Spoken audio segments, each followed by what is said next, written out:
What's so darn exciting about machine parts? But in the salvage game, we learned that a ship listing machine parts on its cargo manifest could be carrying anything from precision lasgun barrels to cybernetic eyeballs, so it's worth the trip. Of course, Dad's not the best with his numbers, so it was up to Mom to triangulate the coordinates and plot our course to the crash site in the minor Erg. As always, when we piled into Clovis, our vintage 68 Chome Landmaster, Mom reminded us of the grim dangers waiting for us in the desert. Bandits, slavers, cultists, and of course, the old man of the desert himself, the Great Sandworm. When we finally arrived at the sector our coordinates were within, we hid Clovis under a tarp and moved in on foot. As always, it was up to me and my little brother Coda to scout ahead and look for danger. Now, you might be thinking, Sally, that seems like a grown-up job. Why would you and your cute little brother be sent ahead to scout? The truth is, we rely on that cuteness to lull our enemies into a false sense of security. Then, we kill them real good. Coda can separate a man from his jewels in less than 2 seconds. I've seen him do it. But after a whole lot of dust and nothing, we finally came up upon the coordinates marked on our map. And what do you know? The crash ship was nowhere to be seen. Of course, Mom and Dad immediately set to arguing about it while the rest of us fanned out. You're an idiot, Finn O'Gary. Don't you dare blame my calculations on this fiasco. I should have listened to my mother and entered the sisterhood. At least then, I'd be married off to a man of consequence. You wouldn't be married to anything but a mop and bucket. Instead of kids, you'd have hallways to clean. And you know those witches got a lot of hallways. What do you know about the Bene Gesserit?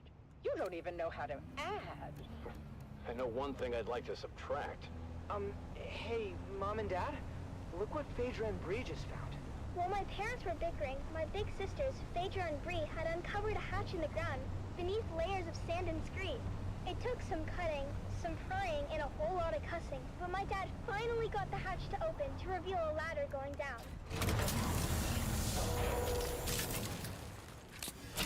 Dad led the way, his glow cutting through the darkness as we descended for what seemed like an eternity. The smooth ladder shaft was marked with ancient warning signs in a language that Phaedra said was Proto-Galactic, whatever that means. Dad said it meant that the place at the bottom of the ladder was a part of the old empire. Then Junior said they were around a really, really long time ago and sent their scientists all over the universe to very cool stuff. Dad said finding their old stuff is our family pastime. The fate of the O'Gary clan has always been tied to remnants of the old empire. Whether it's back on Hegel or right here on Arrakis. Look at how we're drawn to one of their facilities without even knowing it was here. When we finally got to the bottom of the ladder, we found ourselves in a small antechamber.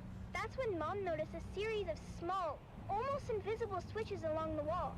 With a little bit of trial and error, we activated the mechanism. A screen flickered to life, displaying a map of the facility. Dad examined the map and explained that we were in an auxiliary substation built to support nearby old Empire ecolabs with technical matters. This was very exciting for Dad because it meant that there were even more testing stations out there just waiting for us to find them. But for now, we had this substation before us. Mom figured out where we were on the map. It seems we had entered through an emergency escape tunnel, but when we tried the door leading back to the main area, it wouldn't open no matter what we tried. Dad began to despair, but Mom kept her head and found us another route back into the complex through a twisty utility duct. But there was a catch. The utility duct was incredibly narrow, too small for any grown-ups to fit through. This was my moment to shine. With a quick pep talk from my mom and a promise to be careful, I wriggled into the tight space, inching my way forward. The walls closed in around me, but in true O'Gary spirit, I kept my cool, determined to reach the other side. About 30 meters in, I felt a tug on the safety rope tied around my waist. It had reached its limit. I couldn't go any further unless I disconnected it. Sally, you're at the end of the rope. You want to come back, hun? I can't turn around here. It's too tight. I'll have to disconnect and keep going. Are you sure, Sally? That's an awful risk. We won't be able to help if anything goes wrong. You didn't raise me to be a coward. What does that always say that Owen O'Gary is for? Is it obnoxious? I thought it was obstinate. No, you sillies. It's audacious. I'll be fine. Just keep a lookout for trouble. I unhooked the safety rope and kept pushing forward, fingers crossed that the passage would lead somewhere. The angle of the duct meant there's no turning back. If it was a dead end, I was surely a goner. But hey, what's an adventure without a little risk? I think I can see something up ahead. It's an access hatch. Here's hoping I can open it from inside. I made it! The access hatch opened onto a huge chamber, lit by a soft, eerie glow. It was a real treasure trove of ancient technology, preserved perfectly through the ages. I had found the mother lode. After marveling at my discovery for a spell, I managed to backtrack to the escape tunnel where my family was waiting. Now I understood why we were never able to open that door. It was blocked by an ancient power loader. Fortunately, the control pod was still in place, so I was able to move that great beast away from the door. Honey, are you okay? I'm fine, Mom. Where are you going, Finn? Our daughter almost died, and you're more interested in salvage. She seems fine to me. More than fine, in fact. She's spectacular. Our daughter or the power loader? Can't we be excited for both? This is a VK5000 powered work loader. The last exosuit to come off the Venhold assembly line before the company was split up into Combined Mercantile and the Fold Space Shipping Company. You mean... Yep. The predecessors to Tome and the Spacing Guild. Wow. After the excitement died down, we carefully extracted as much as we could carry, making sure to document everything for later study. It was our most successful expedition yet. Back at our shop, we spent days cataloging and cleaning our finds, preparing them for sale. And that's where you come in, dear listeners. That's right, Sally. At O'Gary's Imports, it's our Old Empire extravaganza. And you won't believe our prices. We have SD converters, we have anti-induction modules, we have cobalt-tipped Brams, we have articulated John doors for men and women. Come find us on the Agora Concourse of the Grand Souk in Arakeen. Because at O'Gary's Imports, if you want it, we have it. If we don't have it, we'll get it. Thanks, Dad. Until next time, this is your faithful Badland Scout, Sally O'Gary, signing off and reminding you to always check your sits. And come back next time for another episode of the Wastelander Chronicles.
It's going to be another hot one today, folks. It's already 70 degrees Celsius in the shade, and the day's just started. All we can do is put one foot in front of the other and face what comes with honor.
And now we bring you Through Their Eyes, first-hand accounts from the front lines, presented by your host, Redondo Monroe.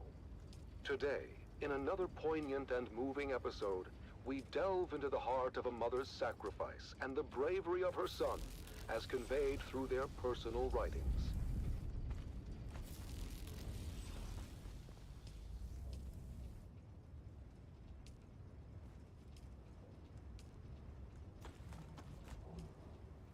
Fiona Thorne, a devoted mother, has remained steadfast and resilient throughout the long years of conflict, Her diary reflects the unwavering morale of the Atreides families, supporting their loved ones and our fighting forces.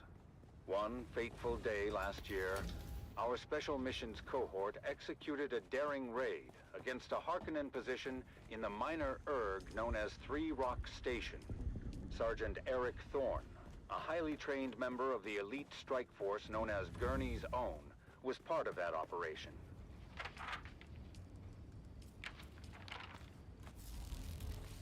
Another sleepless night. The sound of the wind reminds me of the distant echoes of battle. I can't help but think of my son, out there in the desert, fighting for our beloved Duke.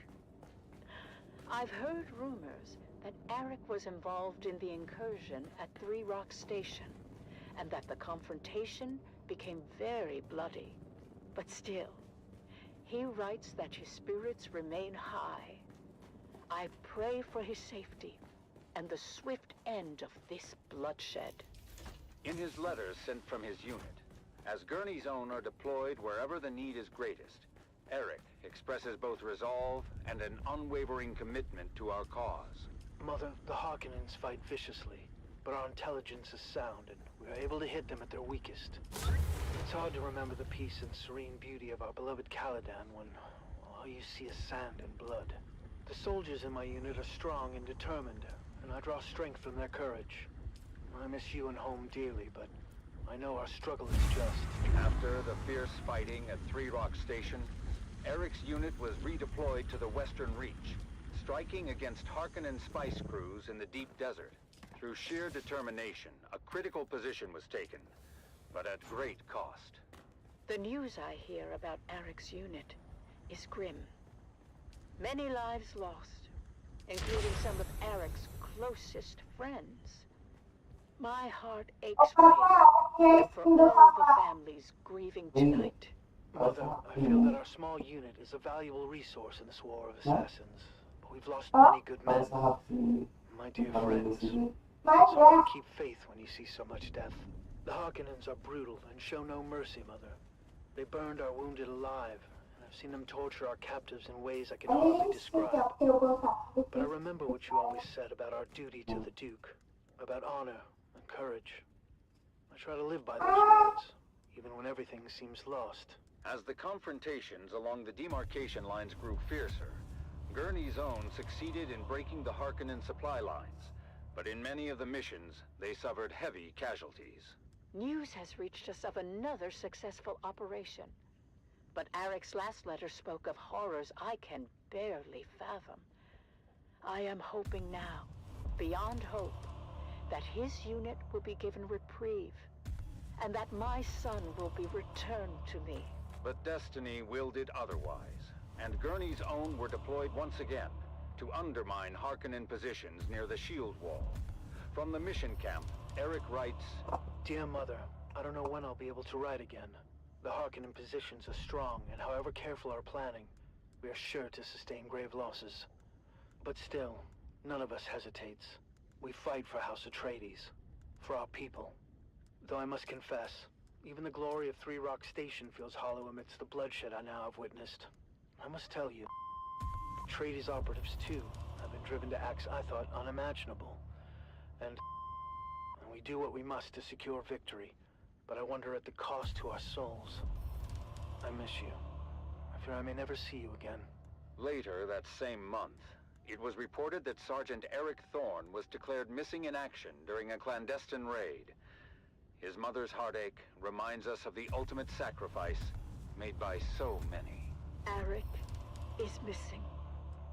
My son, my brave boy, lost to this endless war.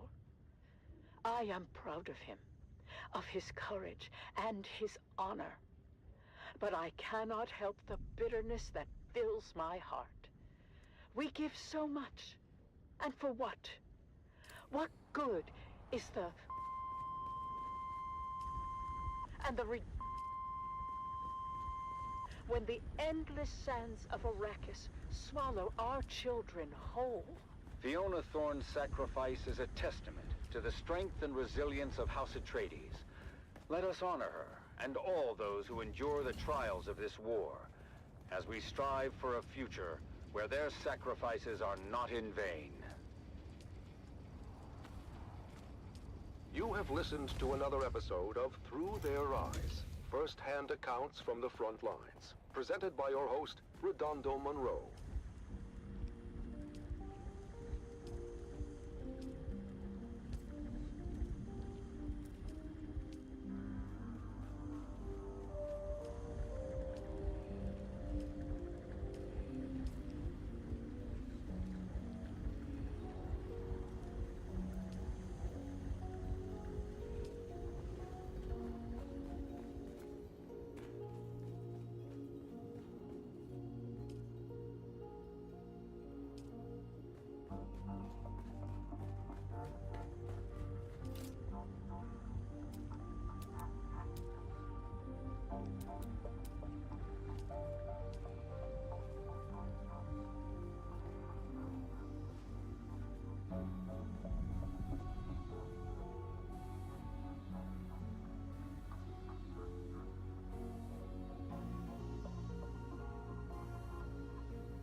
Journey to the front lines with another episode of The Young Guardians, as we follow 3 young cadets on their journeys to glory.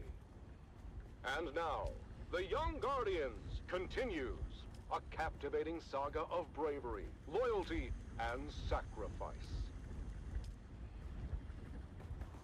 When we last left our 3 young House Atreides aspirants, they had received their orders to join the War of Assassins on Arrakis. After crossing the known universe on a guild highliner, our heroes are briefed on what awaits them in the desert sands below.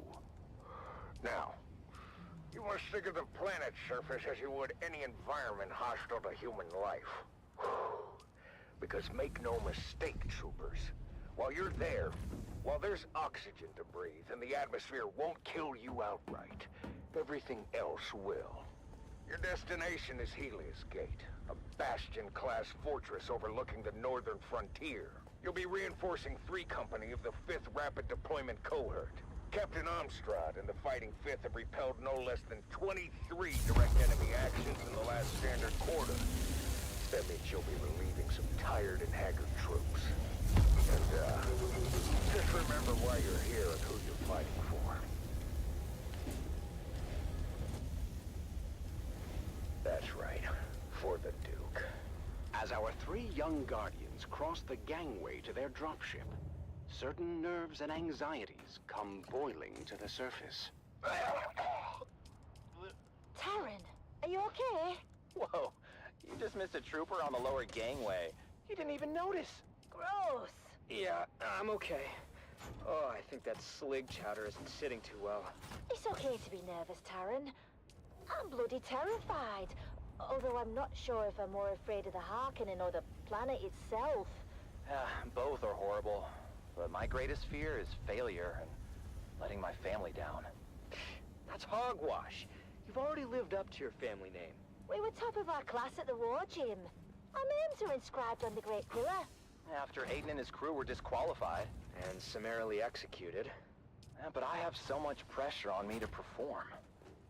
You peons can't possibly understand what it's like to be Na Familia. To live under a microscope with 1,000 rules for every little thing. Sometimes I'm jealous of the freedom you guys have. Freedom to toil for every waking hour. Or freedom to starve. The crop yield is low. What about freedom to be beaten if we bump into one of our betters? You know what I mean. I'm sorry, guys. I'm just worried about our deployment. Worried about what? My brother says Helios Gate is outdated and of limited strategic value. So? Well, you heard the commander. 23 direct enemy actions in the last standard quarter. Is it really worth the risk? I thought you wanted to prove yourself, Golden Boy. Life must be so hard as a normal. Okay. I'm an ass. Lay off me. Look, we just need to stick together and remember our training.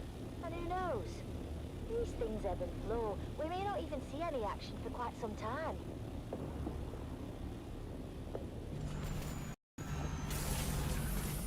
As their dropship navigated the flak-filled descent corridor, our three Guardians could see the action unfolding below. We are coming in hot! We are entering a live combat zone! Do not, repeat, do not linger at the dropship once we are touched down! We need marksmen to observation decks! The rest of you, reinforcing access points! Helios Gate must hold!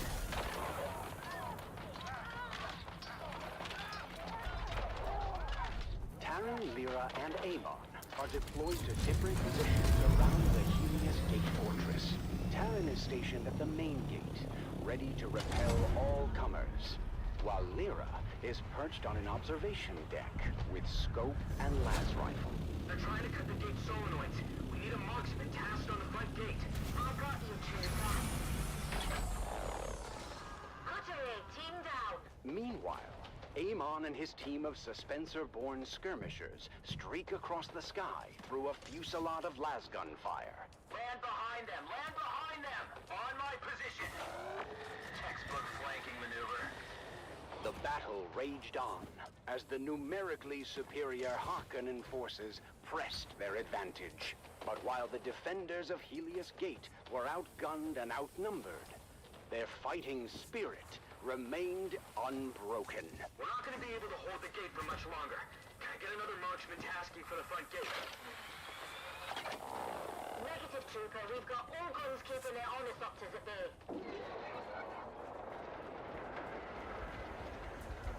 Look out, below! That squashed some odds. As day turns to night, the Harkonnen forces prepare for a final desperate assault. The defenders, exhausted but resolute, ready themselves once again for the coming battle. This is it, troopers! Helios Gate stands tall once again! We have gunships coming in on an assault vector from Para East. We just need to hang on until they get here. For the Duke!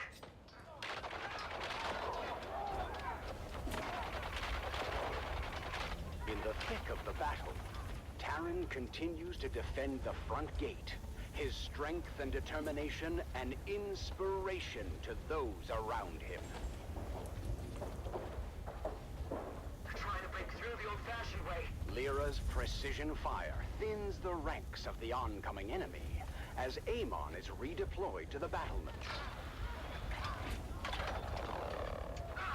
I've been hit! The front gate isn't gonna hold!